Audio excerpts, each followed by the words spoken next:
Hey, what's up guys? My name is Nicholas Corcel and you're watching The Literary Nomad. Today we're going to be talking about one of the most famous American short stories ever written, Hills Like White Elephants by Ernest Hemingway. In typical Hemingway fashion, Hills Like White Elephants was incredibly controversial when it came out, yet incredibly popular as well. Much of this controversy revolved around the subject matter. This story was directly and openly about abortion in a time that writing about abortion really wasn't done. It was a topic that wasn't discussed in public spaces whatsoever. While of course people were getting abortions and it was still a thing as it is today, it was just kind of something that was done in secret. It wasn't something that you would openly discuss, especially not in what would be considered high art, which at the time and even today literature is. To kind of skirt around this unspoken rule of literature, Hemingway wrote the story and made it obviously and openly about abortion, but he never says the word abortion once. And in this way, not only did he create a very compelling and true human story about like a very important issue, but he also offered a complete masterclass on the craft of writing. In many ways, this story is the greatest example of the iceberg theory or Hemingway's theory of omission, which I've made a video about in the past, but we'll talk about again today because you can't really talk about Hemingway without the iceberg theory. And for those of you who don't know, quickly, the iceberg theory is just think about this massive, massive iceberg out in the ocean. You only see a little tip. That little tip is what is given to you on the page. It's what Hemingway has written, whereas the subtext is everything underneath. So in this book or in this story, for example, Hemingway will give us a series of one-line dialogues between the two characters, and that's the tip. That's what we see. In between each of those written and published lines is a myriad of experiences, of anecdotes, of feelings, emotion, love, hate, everything really is there. We just can't see it, but we feel it. And that's really the mastery of Hemingway, is that he makes us feel things that we don't see on the page. He makes our brain subconsciously fill in the blanks. And that's why whenever you pick up a Hemingway story, you read it the first time through and you might be a little bit bored. You know, his stories are very, very masculine, very straightforward. They're about fairly simple things at a face value. But then on that second, third, fourth, fifth read through, you start uncovering the subtext. You start thinking, oh wow, this story about them sitting having beer waiting for a train isn't about them sitting having beer waiting for a train. It's about so much more. It's about what it means to be human, and it's about me and my life. And that's why I think everybody who reads Hemingway often ends up falling in love with the writer. But that's enough backstory. Let's talk about the story itself. Hills Like White Elephants' plot is about as simple as possible. A young couple is waiting for a train going from Barcelona to Madrid. They have like 30, 40 minutes to kill. They order some beers, they order some other drinks. They talk. The train never comes, nothing happens. That's it. That's the whole plot. And while the story is very short, it's like 4 pages, I think 1,500 words, you don't read it for the plot. That's really not what we're here for. And so now let's dive into what that very simple plot is actually doing. And the easiest way to do this, I think, is to look at the characters. There's only two main characters. There's a waitress as well, but she's more of a conduit of the two main characters than anything else. So we're going to talk about the woman, and then we're going to talk about the man a little bit. The man is kind of insignificant. The woman drives everything in the story, so we're going to focus on her. Early on in the book, the woman is described as just a girl. The man has a nationality. He's an American man. And then the girl is just the girl. She's described in relation to him. She's with him. It's not really said whether she's a girlfriend or not, but it's pretty heavily implied that they are a little more serious than just some kind of inconsequential fling. And based on Hemingway's life, it doesn't seem like he had a lot of inconsequential flings. It seems like he would fall in love heavily, and maybe that love wouldn't last, but it doesn't seem like they were a lot of flippant affairs. Regardless, the girl largely has no identity throughout the story. Later on, she is described by a name. She's called Jig, but when you think about it, is Jig her birth name? Probably not. It's a nickname given to her, clearly, and who do we think gave her the nickname? Well, probably the person who's calling her that. Again, the man. So even that is a further demonstration on how her identity is only based on how he views her. Her name even is just what he has decided to call her, not her birth name. She has no real ownership, and we see this point driven home when she repeatedly says, I'll just do whatever you want. I'll do whatever you want. I'll do whatever you want. The girl can't even speak Spanish, and so when she's trying to do something as simple as order a beer or order some drinks with the waiter, she's having to order through the man. The man is having to translate for her. And I don't know if you've ever been abroad, but I've spent a lot of time in my life abroad. And I've been in situations similar to this where I'm with somebody who is fluent in the language And you feel kind of helpless when you're asking them, hey, what does that sign say? Hey, how do I order this? Hey, how do I get this basic necessity that I need or want right now? And that feeling of helplessness is a simple detail that Hemingway adds, but it's an incredibly insightful one. It's a great example of the iceberg theory as well.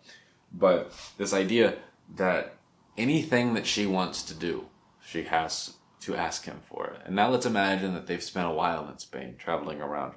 Every single activity, she's having to say, okay, we don't know the man's name, but she's saying, hey, I need X, Y, and Z. Now he has to go and ask somebody else for it. So in that intermediary, he can decide for her what she really needs. Now, none of that is really said directly in the story, but that is a tremendous amount of power that man has had over her. And we can't help but think, okay, has that colored her feelings about the abortion? Is that maybe why she keeps saying, I'll do whatever you want, I'll do whatever you want, I'll do whatever you want? We don't know that. And earlier I made the argument about how maybe the man doesn't read as manipulative. He reads as good-natured, which I think that there's certainly evidence that he does not read as manipulative. This would be great evidence as to why he does read as manipulative. And I think that that's highly intentional by Hemingway, and I think that he's using that as a vehicle to show us that depending on how you look at somebody, they have different sides, right? Like, I might see somebody, I might have like my best friend who I hold in incredibly high regards, and I think he's just a great guy. There's somebody else out there that hates him and thinks he's a scumbag and thinks he's the worst person to ever exist, and both of us can be right. There's a world where both of us are right in our assessments, where to me, yes, he's great, but to them, he's horrible. And so it depends on what angle you're viewing the situation from, and I think in the story that applies as well. We don't know the girl's true feelings towards the man. This is an emotion-filled conversation. It's clear that they've been arguing a lot before and likely after the story, and we don't know where it's going to go. There's a world where they get the abortion and stay together for 20 years. There's a world where they get the abortion and he leaves her immediately. There's a world where they don't get the abortion, he stays with her, and everything else, really. Like, we don't know because these characters, they're so unsure. They're so on edge. They don't know what they want in their lives, right? They're young, they're traveling, and they're terrified. But this isn't to say that the man is a jerk in the story or that he's really forcing her to do things. You could argue that he's subconsciously kind of encouraging her to get the abortion, because he's certainly encouraging it. But he is repeatedly telling her, whatever you want to do, whatever you want to do. I love you either way. I love you either way. And so maybe you could argue there's a little bit of manipulation. It seems more so that he's just stating how he feels about the situation and that he's scared of the change more than he's actually trying to force her to do something she doesn't want to do. The clearest way that we see their feelings about this unborn child is when the hills like white elephants are actually described. The woman is sitting at this table and they're having their cervezas, and she's looking across at this northern Spanish countryside, and she sees these hills and she looks at him and she says, these look like white elephants, don't you think? And he kind of blows her off. He is just passive. He just kind of says something to pacify her and moves on with the conversation. And she keeps bringing up this idea of the hills being white elephants. And one of the most compelling and intriguing analyses that I was able to find online talks about how these hills are really indicative of a child, of their unborn child. The white elephants, the idea of the color white referring to purity. When a baby's born, we think of them in a white blanket. When somebody gets married, we think of them in a white dress, at least in the West and the society that Hemingway has grown up in. And so white is a very, very intentional color choice. And so these hills are their baby. And she sees them and they go on forever. And she sees all this potential in them, this beautiful northern Spanish countryside. And the man, he almost won't look.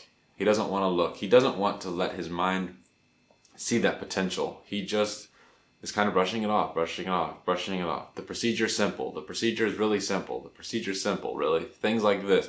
He's so caught up in the idea of what he doesn't want to change that he doesn't see the potential. In this way, I think it's fair to say that Hemingway is trying to, and succeeding, I would say, in articulating the core essence of man and woman. We see that very primal, nurturing, mothering instincts inside of her. She sees the hills. She sees the unborn child's potential. And then we see the man. He's terrified. He doesn't want anything to change. He wants to continue living his life. He wants to continue being free. He wants to continue traveling around Europe, staying in all these random hotels, and just living the life that he's always lived. He's terrified of this baby, and she sees it for just endless potential. This is the instinct that has allowed our species to continue to evolve and thrive for thousands of years, and I think he does a great job describing it. Another great example of this comes on the third page of the short story, where their conversation starts to get incredibly repetitive, and they're talking about what they can and can't have. And so I'm going to read a quick excerpt, and then we're going to talk about it a little bit more. The girl stood up and walked to the end of the station. Across on the other side were fields of grains and trees along the banks of the Ebro. The Ebro is just a river in northern Spain. Far away, beyond the river, were mountains. The shadow of a cloud moved across the field of grain, and she saw the river through the trees. And we could have all this, she said. And we could have everything, and every day we make it more impossible. What did you say? I said we could have everything. We can have everything. No, we can't. We can have the whole world. No, we can't. We can go everywhere. No, we can't. It isn't ours anymore. It's ours. No, it isn't. And once they take it away, you never get it back. But they haven't taken it away. We'll wait and see.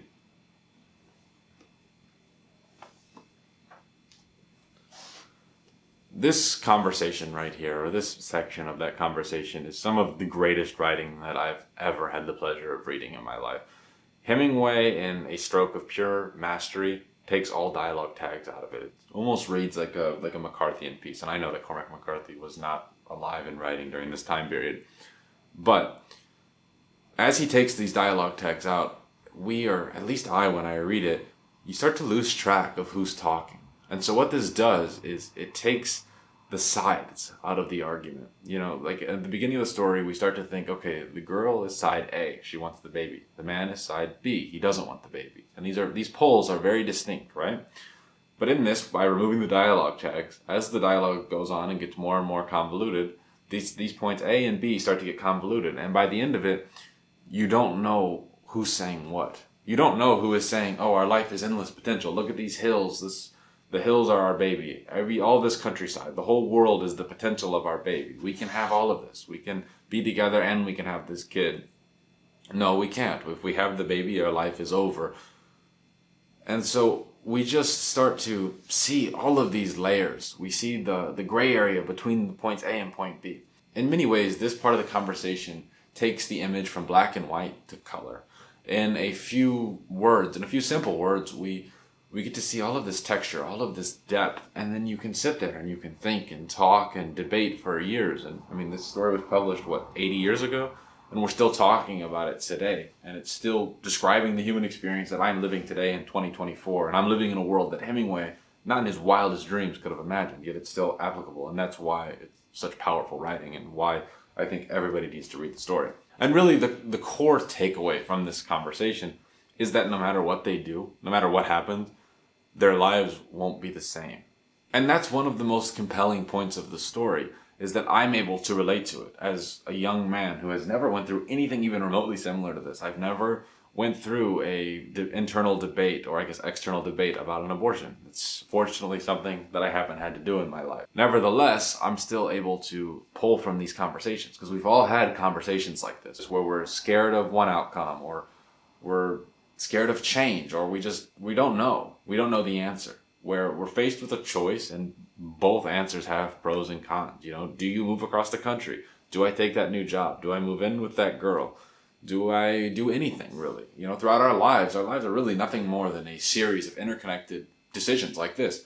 And the choices that we make will shape the way that our life turns out. And unfortunately, or perhaps fortunately, if you think about it, this is the core essence of our lives that makes us different than any other animals on the planet, is that there is no right answer.